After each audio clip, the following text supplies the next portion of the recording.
All right. So the way we define mood is we've seen, and the way we define affect essentially is that it is an experience of emotions. You're able to see my screen, right? Yes, sir.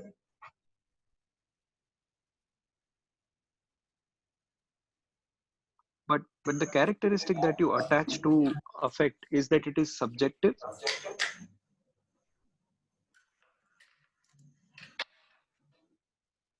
and it is immediate.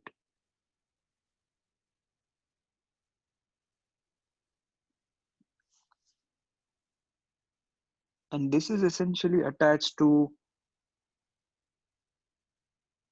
ideas or um, mental representation of objects. These are both definitions from synopsis. And this would also lead to outward or behavioral manifestation. But the main difference that we should be aware of is that it is sustained and pervasive, whereas affect is essentially subjective and immediate. So the characteristics that you would usually attach to mood are reactivity and how much it changes over a period of time, the quality. Whereas the way you would define affect or describe it further would be the quality of affect, um, the range of effect. So whether it is restricted, constricted, or it has enough range. You would like to describe if the effect is congruent to a person's thoughts, if it is appropriate to the mood, if it is stable, if if the affect seems to be in control, because you will have the behavioral manifestation of affect, would you? So whether the affect is in control or not, because in emotional incontinence essentially affect won't really be in control. um, what is anhedonia and what is alexithymia? We'll just rush through the things that I think most people know, right? And the more you interact and the more you talk during these sessions, I think you'll be able to remember things well. It's just 6 7 8 people right now, so keep speaking. That will make you remember things for a longer duration. What is alexithymia and what is anhedonia? So alexithymia is inability to put the feeling, like lacking the words for explaining it mostly. If I'm, Right. The easiest way to say it is the inability to describe emotions. yeah. And what is anhedonia? Feeling unable to do anything. It's like no motivation to do anything. That you would say a volition, wouldn't you? Anhedonia is essentially unable to derive pleasure out of things that a person used to enjoy previously. Right. So Anhedonia is a classical symptom of depression. Avolition is something that you will see more of in negative symptoms of schizophrenia. Does anyone remember the 4 A's of schizophrenia? apathy, evolution,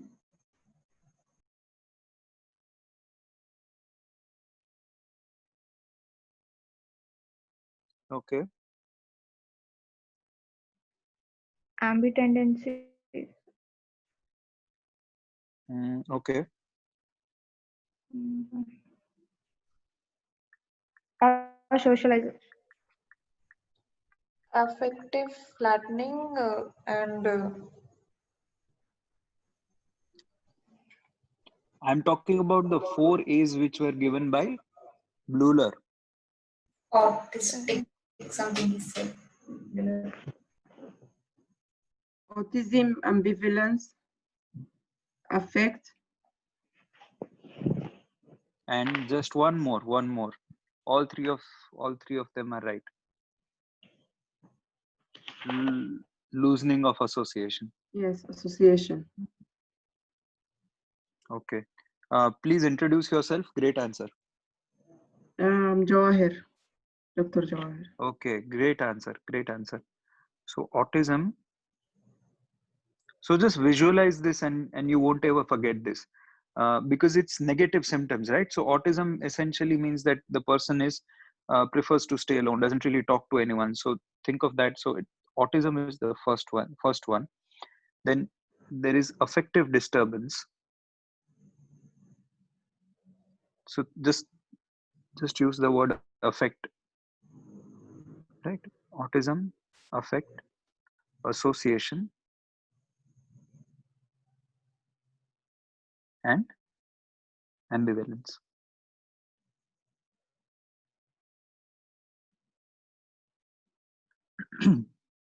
All right. Okay.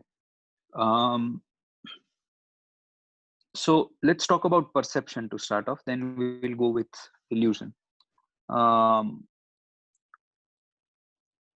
Normal perception everyone knows, but what is the difference between an illusion? What are the types of illusion? That also we'll just touch upon. What is a pseudo hallucination?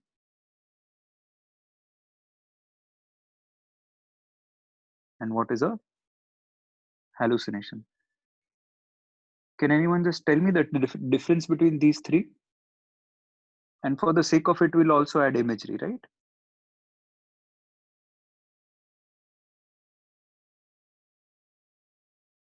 Okay. Anyone? So, mainly between pseudo hallucination, and imagery. Hallucination, we can say, is perception even without an external stimuli, coming from an Okay. objective space. But pseudo Okay. hallucination is as clear and vivid as a hallucination, but in the inner subjective space, which is similar to Okay. imagery, which is also from the subjective space. But imagery is not as clear and vivid as a pseudo hallucination or a hallucination.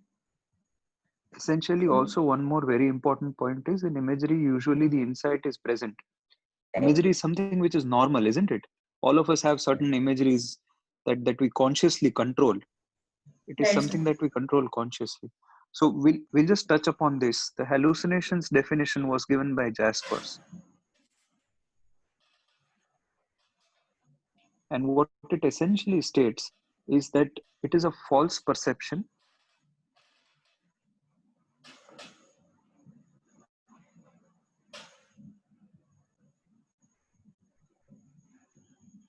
without any distortions. So it's not like it's a misunderstanding of a stimulus which is present, um, but in their own. It's something which comes out of nowhere, for which any relevant stimulus is not there. And it is alongside and it is alongside the other normal perceptions.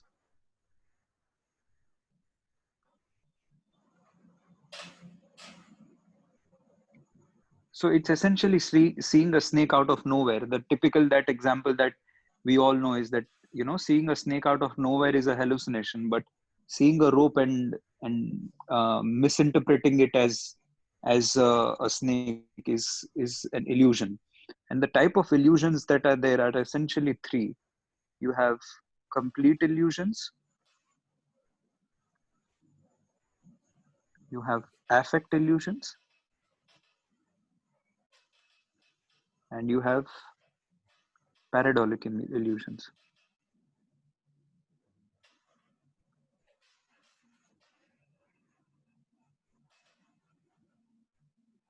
So what is this that I've written here?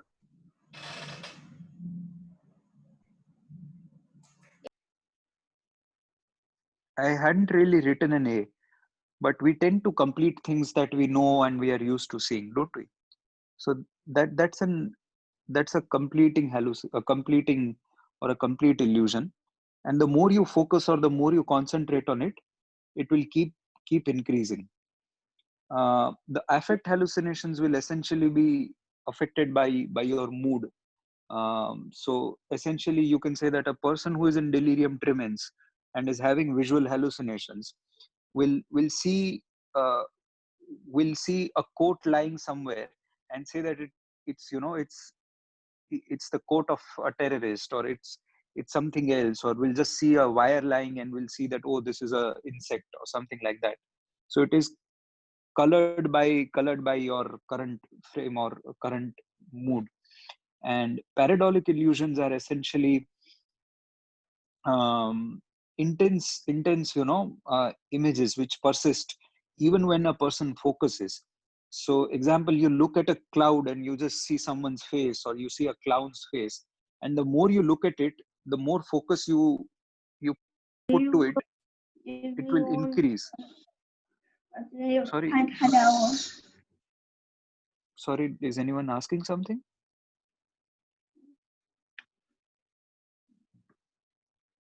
All right, all right. So that is what pareidolik illusions are. The difference essentially between pseudo hallucination and hallucination is subjective space, external subjective space, and internal subjective space. Clarity.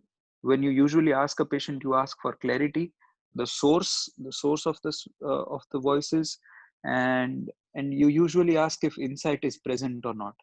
In true hallucinations, insight would not be present. But sometimes in pseudo hallucinations, the patient would know that, okay, obviously God does not talk to me, but I'm still able to hear God. Or usually in grief, you would have a patient telling you that, yeah, I still am able to hear my son's voice, but I know that he's not really there, and I haven't really come to terms with my loss.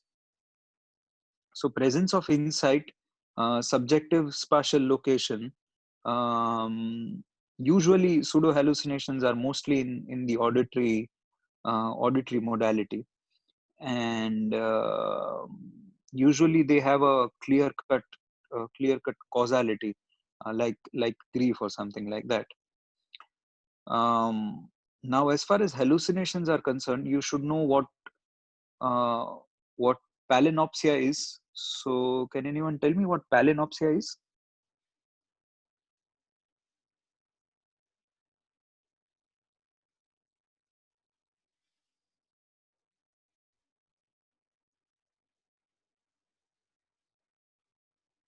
So even after a person has gone away, right? There was this person who was standing right in front of you, and that person has now gone away, but you still keep seeing that person, and that essentially is what palinopsia is. Okay, palin means again, and opsia means seeing. So palinopsia is keep seeing or seeing again even after the person has gone away. Then you have autoscopic hallucinations or mirror hallucinations. So you keep seeing yourself, right? You have Lilliputian hallucinations, which are essentially a very diagnostic feature of delirium tremens. These are classic paper MCQs, right? They tend to ask this very frequently. Then you get specific visual hallucinations in Charles Bonnet syndrome. Does anyone know what Charles Bonnet syndrome is?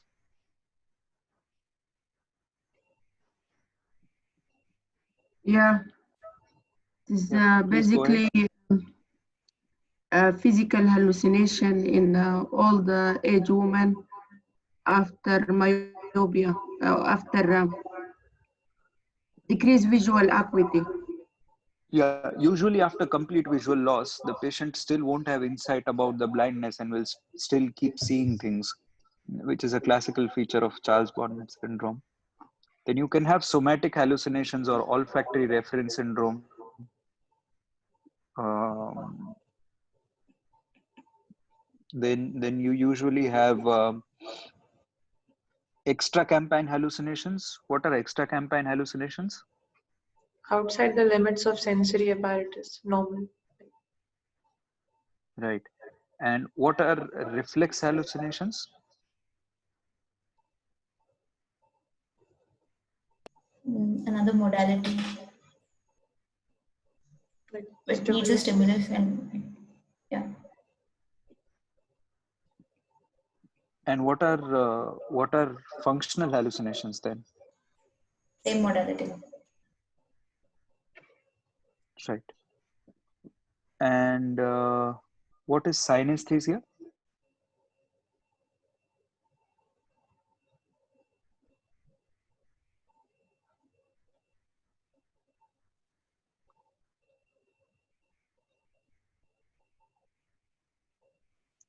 giving numbers, colors, or smell. Yeah, so I can taste the music. I can essentially stimulus is in one modality only, but the perception is in multiple modalities. This can happen naturally as well. It's not an abnormal finding every time, but yeah, I can listen to the colors or I can see the music. So these things are essentially what synesthesia is. Remember this, right? Because this is something that a lot of people usually get confused in. Reflex is another modality and functional is same modality.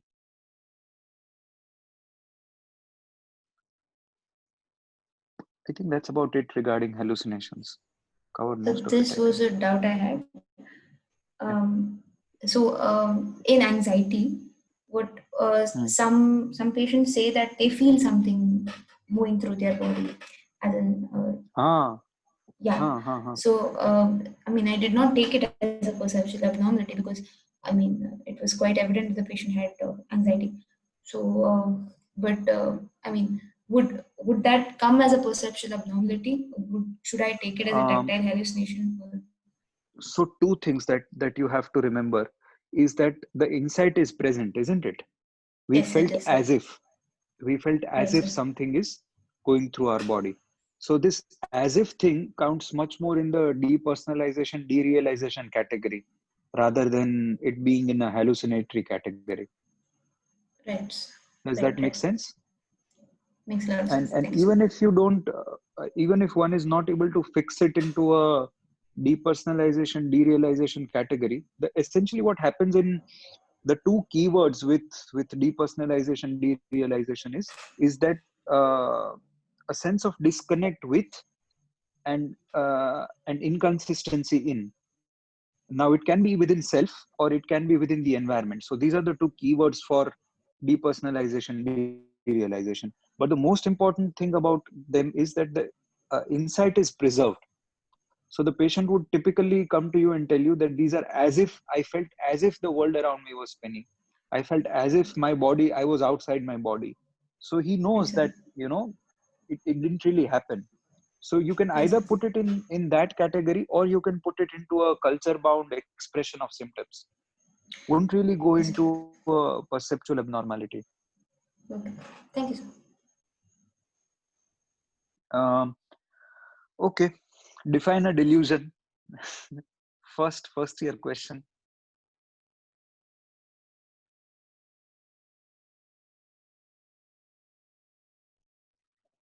What is a delusion?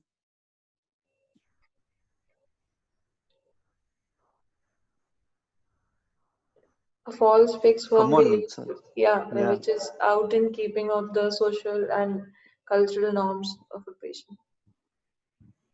One Some more very morbid important element you origin. forgot, yeah? Yeah. Morbid origin.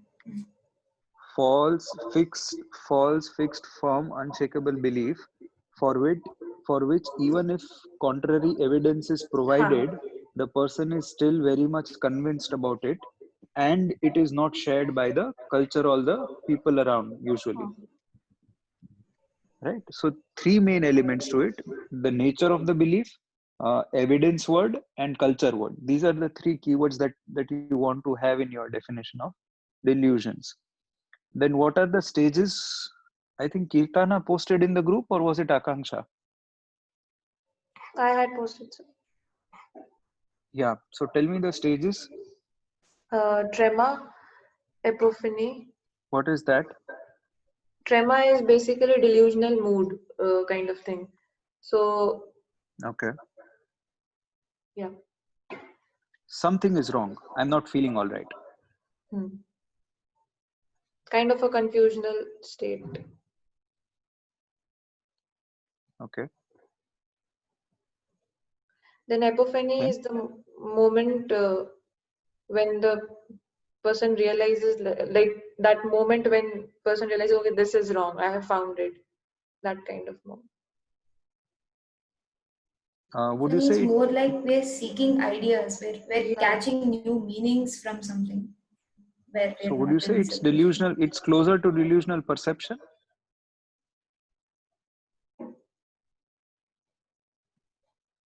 Would that be Exactly all right to formed. say?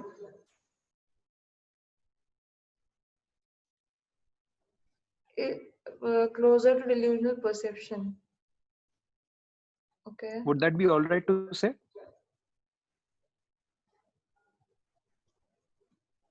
Delusional per I'm not very sure on this. Okay, all right. Then what after apophany? Anastrophe.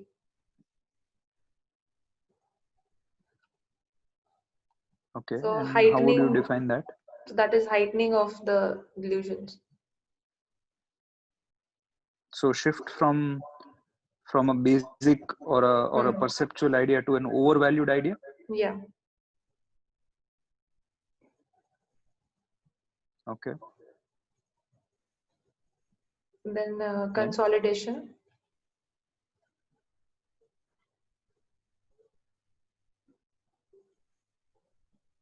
Which is when they have formed it completely and start building upon it.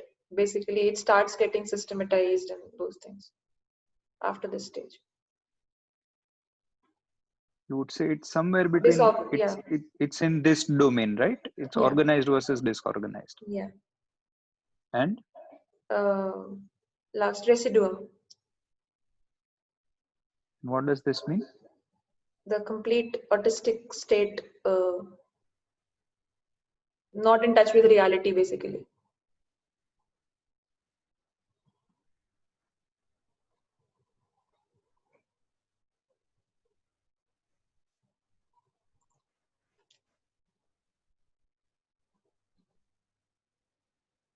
Would this be all right? Fair enough to say?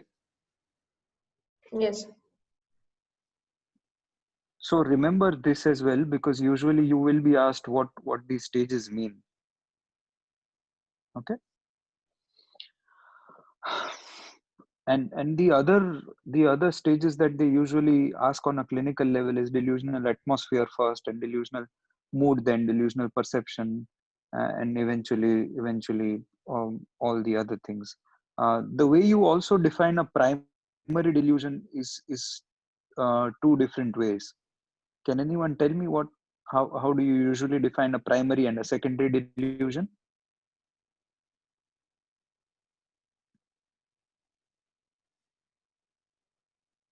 Primary delusion has a delusional mood, delusional Okay. percept.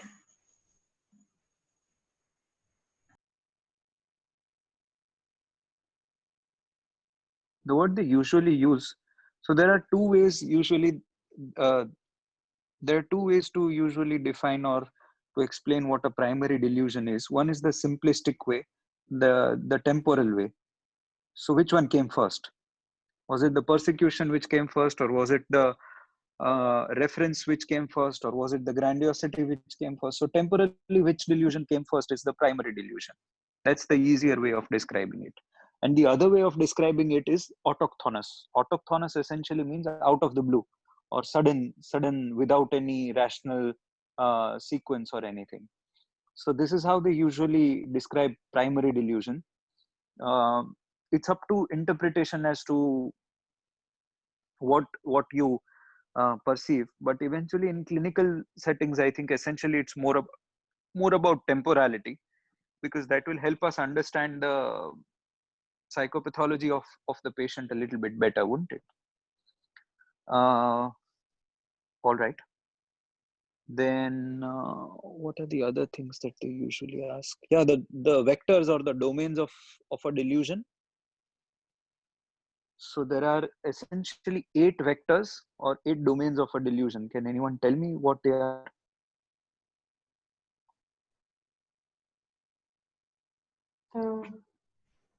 Bizarreness. Make a mnemonic. This is the mnemonic that I use. Yeah. Check it out if it works for you.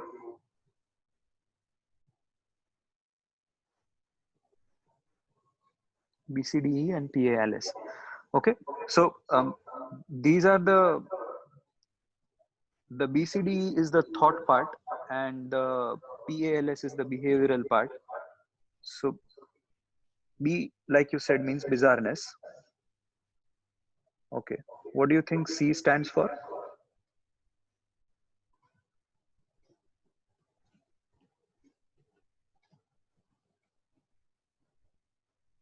Conviction. Okay. What do you think D stands for? Disorganization.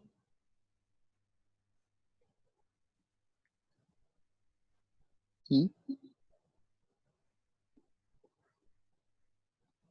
Extension. All right. P stands for? Pressure.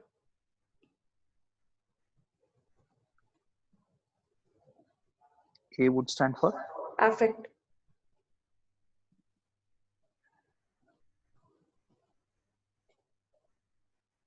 Acting out. L.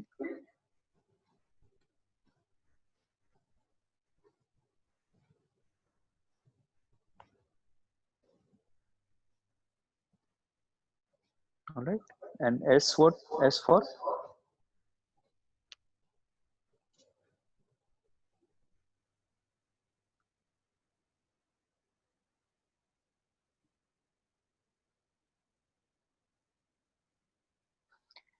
Any doubts regarding either of these vectors? This is really, I can't stress how important this understanding of delusions is as far as your paper hi to chalo, it's not such a big deal, but as far as your clinical understanding of your patient goes, the kind of questions that you would ask, the kind of things that you would want to know, just to understand the psychopathology and also to understand the risk that the patient has and poses to himself or herself and to the people around them. You really need to know these things. You really need to make these 8 domains a common part of your vocabulary. So if some of you are there studying in the same departments and you're attending this session, be sure to make this a common part of your vocabulary, and you'll see that it completely uh, changes the way you analyze a patient, because you need to know the domains of a delusion to make sure that um, you get a hold of the patient's psychopathology. So if there is any domain that you want to consider, discuss, ask, please go ahead, but I can't stress how important this is. So I want to know the difference between disorganization and systematization. So these vectors are essentially a spectrum. So like when you say extraversion versus introversion, this is something like that. So disorganization versus organization would be the vector. Bizarreness versus simplicity would be a vector, or bizarreness versus non-bizarreness would be a vector. So that's why these are called vectors or domains, because these are essentially what you say. These are essentially um, measures on a Likert scale, if you will, to put it very simplistically. Whether the bizarreness on a scale of 0 to 10 is 1, 2, 3, 4, 5, 6. Conviction on a scale of 0 to 10 is 1, 2, 3, 4, 5, 6. Disorganization on a scale of 1 to 10 is this. So disorganization is completely disorganized, fleeting delusions, that you would usually see, say, in a delirium tremens patient, that no delusions would be lasting for a long duration. They would come and go. Whereas in a proper acute psychotic patient, you would have very systematized delusions. Like, I just give you a small example. Um, there was this schizophrenia patient who came to us and who was in the ward for at least 1 week. And we all were, including all our consultants, and everyone was really sure, that this is a patient who is suffering from depression. And one fine day, that guy ended up talking to the nurse. And luckily, the nurse, you usually go in the mornings and have breakfast with the entire staff. And the nurse tells us, why is this patient not on any antipsychotics? And we're like, he's just suffering from depression, isn't he? And the nurse just told us one thing, that every evening he comes out and he's standing for at least 1.5 to 2 hours looking at the window. we don't know why that is. So that gave us a clue as to why would a normal depressed patient, be looking out of the window at no, and trust me when I say this, no hints or no clues we got so far based on his speech, based on any of his behavior, took good care of himself, no problems in communication, no soft signs that were easily visible. Based on this clue, then we asked him, why are you going and seeing out of the window for 1.5 hours? I'm waiting for a signal. What signal? And they would tell you that, waiting for a signal because I need to make sure that all the patients in the bed are in their beds at the routine time, and my task is given to me at that time. Who gives you the task? And there was this entire systematized delusion where he was supposed to audit everyone every evening and put a note about it. And if he did not put a note about what everyone was doing at that point in time, then a complaint would be registered in the system against him. And if that happens, then he would be killed. So it was a very, very systematized delusion that the patient was living with since a lot of years. I hope this helps you understand the extent of systematized delusions that usually patients have. Is that all right? Yes, sir. That's an amazing example. Okay. Any other domains that you want to discuss?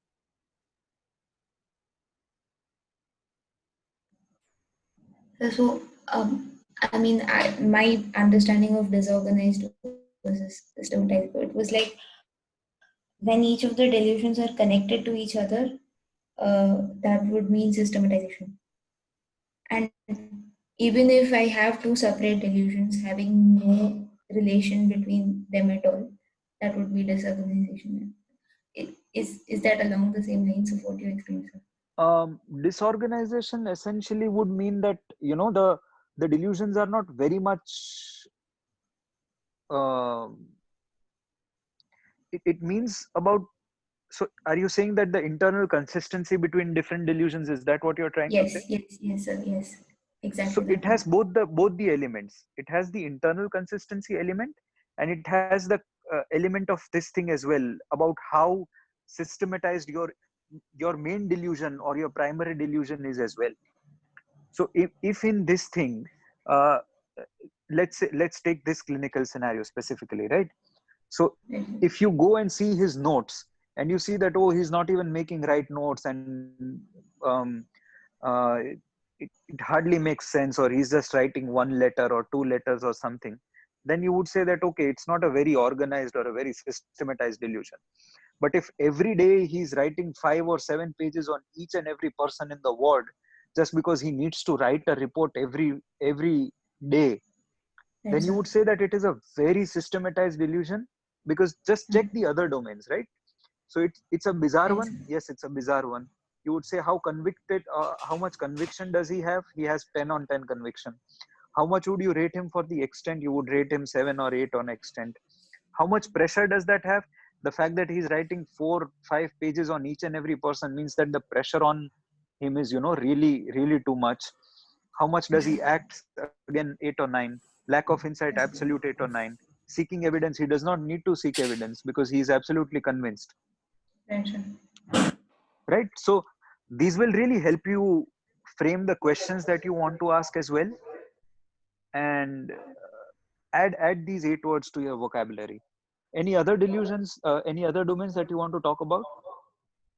So like for this disorganization, like can we infer on the basis of whatever we discussed, basically like bizarreness as a vector is the bizarreness in the thought content of delusion, and disorganization is more bizarreness in the behavior, like if I am not wrong. So if you look at it that way, you will have disorganized speech, disorganized behavior, and disorganization in the delusion. Yeah. Bizarreness is the irrationality of it, right? Yeah. So bizarreness in that sense would be me saying that I need to brush every day because otherwise I'll start having rats in my room. So that is the content ka bizarreness. Huh, exactly, exactly. But Yeah. is it that isn't a disorganized delusion, is it? No. I'm not saying that is the disorganization. Yeah. I'm just saying like the behavioral manifestation, like simple behavioral manifestation of out of delusion what the person is doing, how well that person is conducting it, and how bizarre seeming that behavior can be. Like that, Right. can that be a measure of Yeah. So that disorganization? you can say that is organized or disorganized behavior Right. in context to the delusion. But Right. the delusion itself can also be disorganized or organized. Right. So disorganization can be an adjective that you use for the behavior, but it can also be an adjective that you use to describe the delusion itself. Right. Okay. Is that all right? Yes, sir. Yes, sir. Yes, sir. Okay, great. Any other domains that you want to discuss?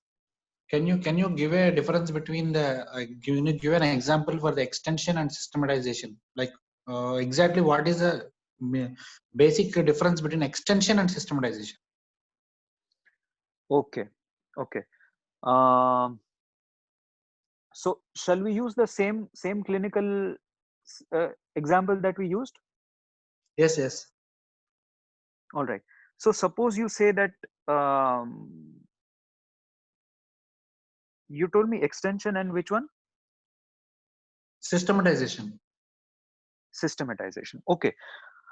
So systematization can be in the form of the detailing of the delusion. Okay. So how clear you are about